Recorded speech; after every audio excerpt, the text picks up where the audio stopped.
Good morning, everybody. It's Monday, August 6, 2018. It's 5 a.m. right here in Merlin, Oregon at the Incident Command Post for the Taylor Creek Fire. This is your host, Cale Casey of Live at 5, First Fire Facts. Let's jump right into it this morning.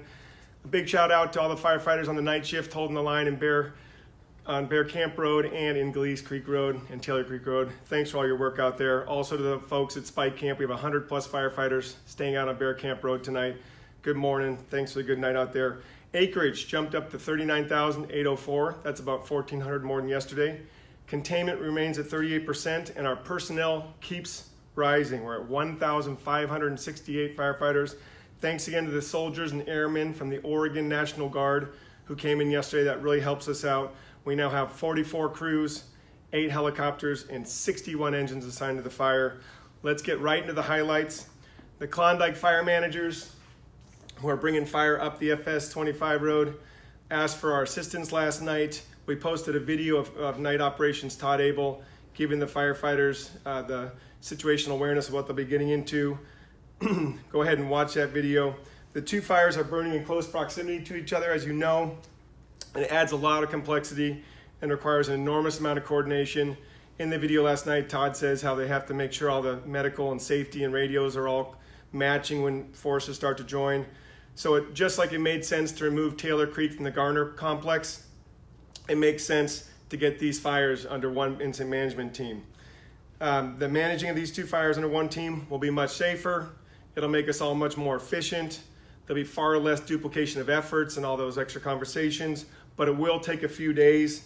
We need to have the span of control to take it over, and we'll keep you posted all along the way.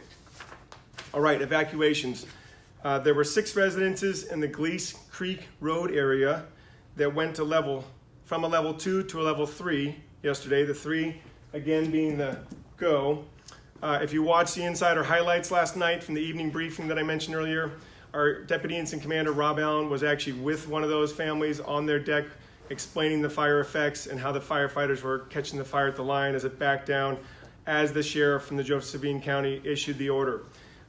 That's a good stroke on the sheriff's part to keep the public safe, and the firefighters should be wrapping up the operations in that area today and be mopping up and patrolling. Galeese remains in a level 2. Closures. There was some confusion about the Galeese ramp closure. The Oregon State Marine Board has the river open, but the Josephine County Sheriff's Office closed access to the ramp.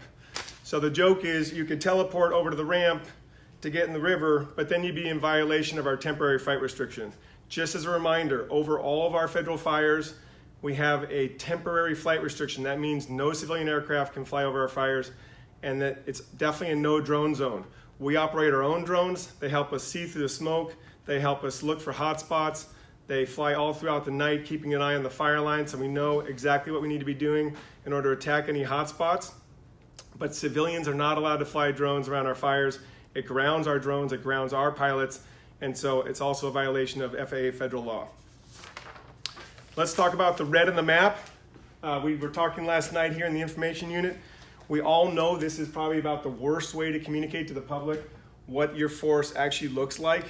I've been doing this a long time. I used to be a fire line medic, and after I'd get briefed on the fire and go out to the line deep in there to be with the firefighters, I'd always be amazed at how the fire is actually a mosaic and a patchwork of burn intensities, often much different than what your mind creates.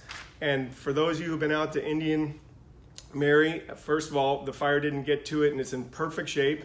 But as you look up at your forest, it doesn't at all look like what your mind might think it looks like, a whole bunch of burned black trees. There's spotchy patchwork of dead brown trees, but there's a lot of nice green canopy with an understory burn. There will be a burned area emergency response team at some point that comes into the forest as the operations wind down here in a few weeks or months, and they will go ahead and map everything out when it's safe. They'll give us the soil intensity burn, the tree survival, and the scientists really get it down to where we all understand exactly what happened.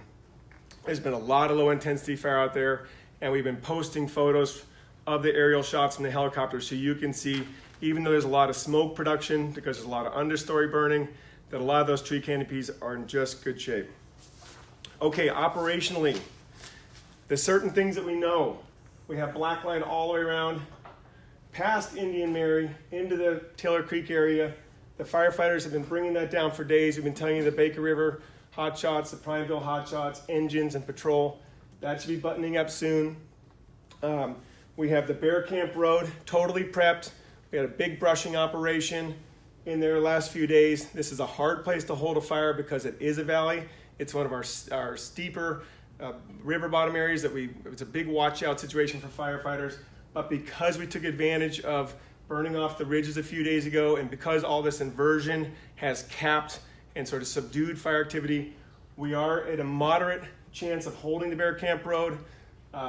You can help by just please staying out of this area. Even if you find a way to slip in, let the firefighters stay in position for as long as they can and hold this fire. As long as the inversion's here, that's going to help us out. Okay, they brought fire all the way up to Soldier Point area. This is the northwest corner of the fire. That's starting to strengthen and deepen. That's a good thing. And then firefighters from Medford 10, our local crew here, and the Graybacks have been bringing fire down the 2402 road. So it's farther down here. They hung it up last night, and they'll continue today. They want to really get a nice buffer in here because that locks off the west side of the fire. They definitely have structural protection plans for all these in-holdings in here. Folks have talked a lot about Onion Mountain. There's a 2013 burn scar in here. That's kind of why this area hasn't really progressed much. It only burned 5 years ago. There's not much available fuel in there. Okay, the reason why the Klondike fire has been forced to hand, they have to bring the fire up here. They have to protect Wonder, Wilderville, and the Redwood Highway corridor. Just like we've taken Limpy Creek, Shan Creek, Pickett Creek, Hog Creek out of play by bringing fire down right behind those structures, the Klondike fire managers need to bring fire up here to create a buffer so that we take all these values of risk, all these civilian assets out of play. This is episode 8 of 14, and some folks have already asked what that means. Fire teams work 14-day assignments, then they take 2 days off and they can be reassigned. We're a national incident management team, and the national office in Boise coordinates with Portland to decide where we go next. Tomorrow will be episode 9, and we'll keep marching right on to our 14-day. Our goal is to serve you as best we can, of course. Watch out, number 14, weather becomes hotter and drier. So last night we all started to feel it at the briefing, starting to sweat, even with a little bit of fleece on.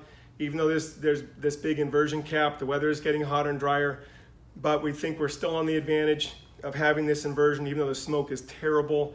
It's very unhealthy. It very much subdues fire behavior. Remember, we always appreciate neighbors helping neighbors.